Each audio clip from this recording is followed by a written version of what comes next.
చిత్తూరు జిల్లా కుప్పంలో తెలుగుదేశం పార్టీ కార్యాలయంలో మీడియా సమావేశంలో మున్సిపల్ అధ్యక్షుడు రాజ్ కుమార్ మాట్లాడుతూ నేటికి వైసీపీ దారులు ఆగడం లేదు అన్నారు. రాజ్ కుమార్ వైసీపీ ప్రభుత్వం కలిసి అభివృద్ధి కోసం సహకరించాలని అన్నారు. ప్రజలు నమ్మి ఓట్లు వేశారు, మేము బాధ్యతగా పనిచేస్తామన్నారు. కేంద్ర సహకారంతో కుప్పంలో పరిశ్రమలు తీసుకురావాలని అన్నారు. కుప్పం ప్రాంతం కోసం అభివృద్ధి పనిచేస్తామని తెలియజేశారు. ఎన్నికల ప్రచారంలో ప్రతి ఇంటిలో ఇచ్చిన ప్రతి హామీని నెరవేరుస్తాం. కుప్పంలో గత 5 సంవత్సరాలుగా డీకేడీ భూమి ఎంత దోచుకున్నారో రెవెన్యూ అధికారులపై సిఐడి ఎంక్వైరీ చేసి కేబినెట్ సమావేశాన్ని పెట్టి బయట పెడతామన్నారు.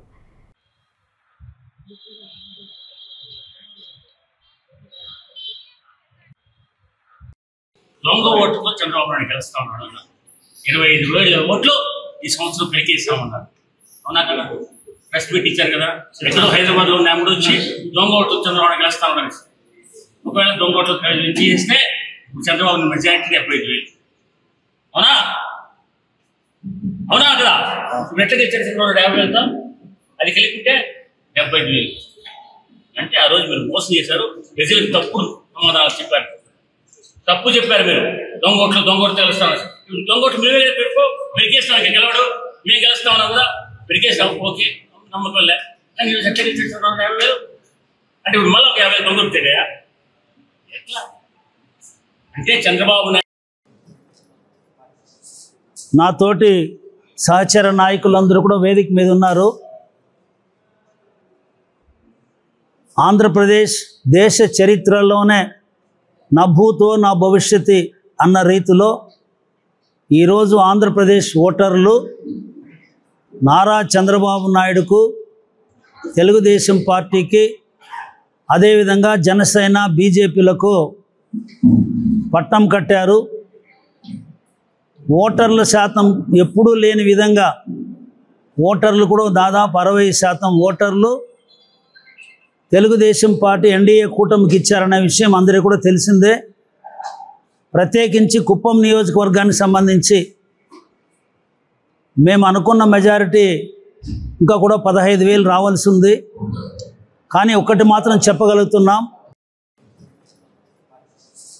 నాతోటి సహచర నాయకులందరూ కూడా వేదిక మీద ఉన్నారు.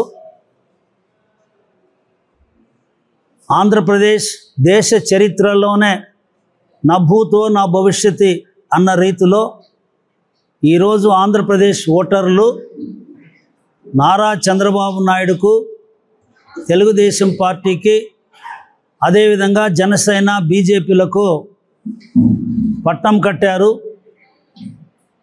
ఓటర్ల శాతం ఎప్పుడూ లేని విధంగా ఓటర్లు కూడా దాదాపు 60% ఓటర్లు తెలుగుదేశం పార్టీ ఎన్డీఏ కూటమికి ఇచ్చారనే విషయం అందరికీ కూడా తెలిసిందే.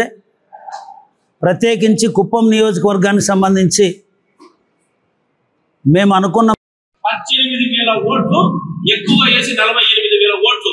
అది కూడా నేను చెప్తా, ఈ ఆంధ్ర రాష్ట్రంలో, భారతదేశంలో నాకు తెలిసినంత వరకు ఆంధ్ర రాష్ట్రం భారతదేశంలో 8 స్థానాలు ఒకే చోట నిలిచిన చోటే ఆయన రాకుండా పోని ఆయన 3 నెలలకు ఒకసారి వచ్చి మాట్లాడించి పలకరించి పోయినా మేమున్నాం చంద్రబాబు నాయుడు అని చెప్పి ఆయన అభిమానాన్ని మేము గుడ్డలో పెట్టుకుని కూడా ఈ భారీ మెజార్టీ గెలిపించాం. ఓడిపోతాము అని చెప్పి వాళ్ళు చెప్పిన స్టేజ్ నుంచి ఎక్కడికో తీసుకొచ్చి ఆప్షన్స్ కొట్టేదానికి తీసుకొచ్చాం. దానికి సంబంధించిన తెలుగుదేశం పార్టీ కుటుంబ సభ్యులు, జనసేన, బీజేపీ, ముఖ్యంగా ప్రజలు చంద్రబాబు నాయుడు వెంట